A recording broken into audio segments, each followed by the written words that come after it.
So regardless of the infighting that always exists in a healthy, thoughtful debate about the direction of a movement, how that movement flows is usually through 4 stages. So here's my quick Schoolhouse Rock version of it. Instead of it being just a bill, you know that one, I'm just a bill, it's an idea. So I guess you'd have to draw a light bulb with cute cartoon little legs on it or something. Isn't there like a flying cartoon light bulb for a power company? Or is that just a singing lightning bug? Anyhow, our little hero is the light bulb. First you see some philosopher reading a book, and our little hero lights up above the philosopher's head. If the philosopher can come up with an idea that is bright enough and makes enough sense to enough people, then the pamphleteers, the popularizers, see that little light bulb and they grab it and they adopt that idea as their own cause. And then they take that little light of mine and they let it shine. And they try to light the bonfires of freedom in the minds of the public. The pamphleteer or the popularizer knows that he's been doing a good job when lots of people have that light above their head. And what happens when a great mass of people share that idea and the lights are above? Well, then you know what happens then. A politician jumps in, turns it into a spotlight, and makes sure he's standing in it, right? The spotlight is on the politician. And then he writes a bill, but you already know that story. So an idea, a political movement, goes through these steps, from a philosopher to the pamphleteer, to the public, and then to a politician. Within this framework, ideas become action and political power. All the various actions and avocations I described earlier fit somewhere along this timeline. It should be said that sometimes ideas come from the public, sometimes they come from the philosophers, sometimes they come from the pamphleteers, and most of the bad ideas come from the politicians. I kid.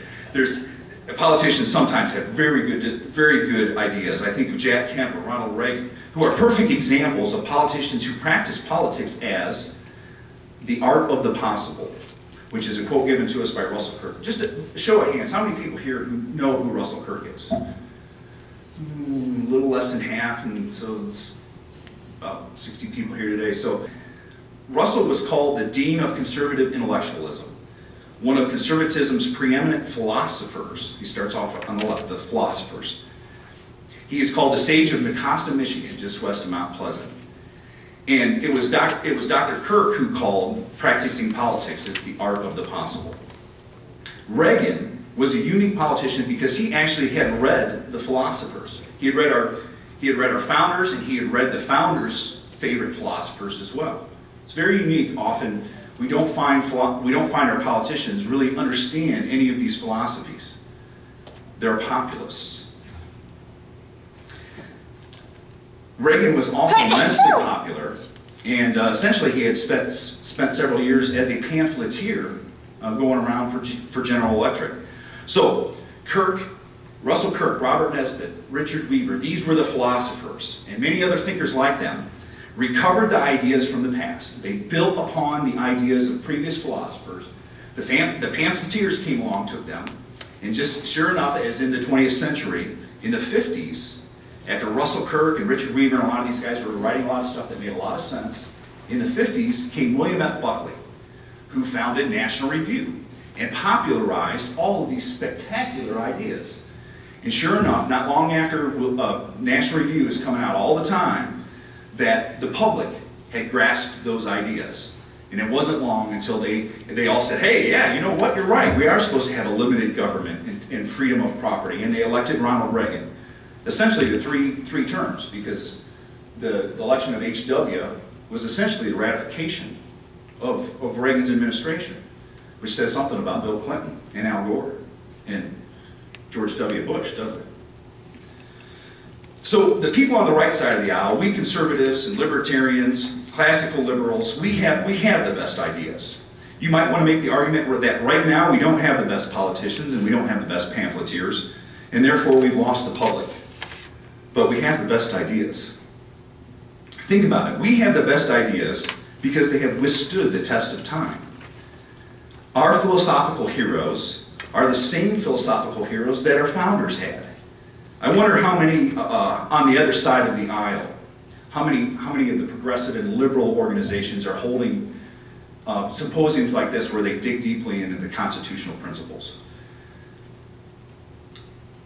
I wonder if they're teaching why it is not a contradiction of our founders to say that no man was ever truly born free and no two men are ever really equal. It's not a contradiction with we hold these truths as self-evident that all men are created equal with certain unalienable rights. No, I suspect if we went to a liberal organization today, we'd only hear about social justice and economic egalitarianism.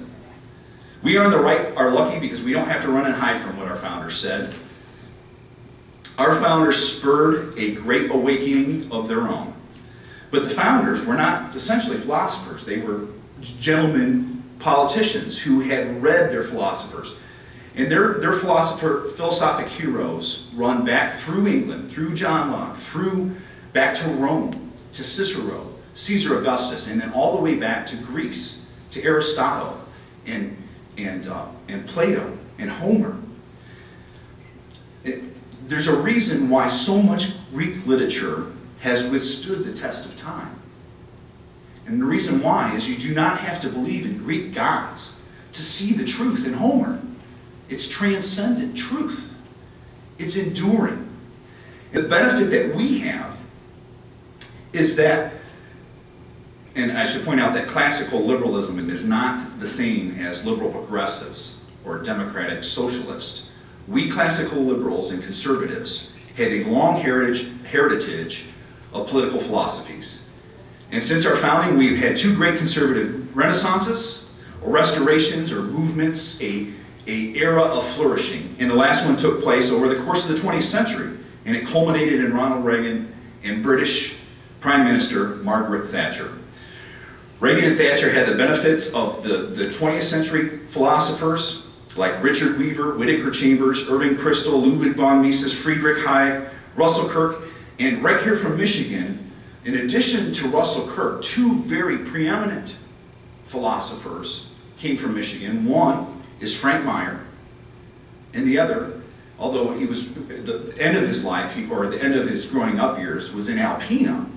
He was groomed and then became a priest in Detroit before he became an outstanding social critic, Albert J. Nock. How many of you have heard of Albert J. Nock?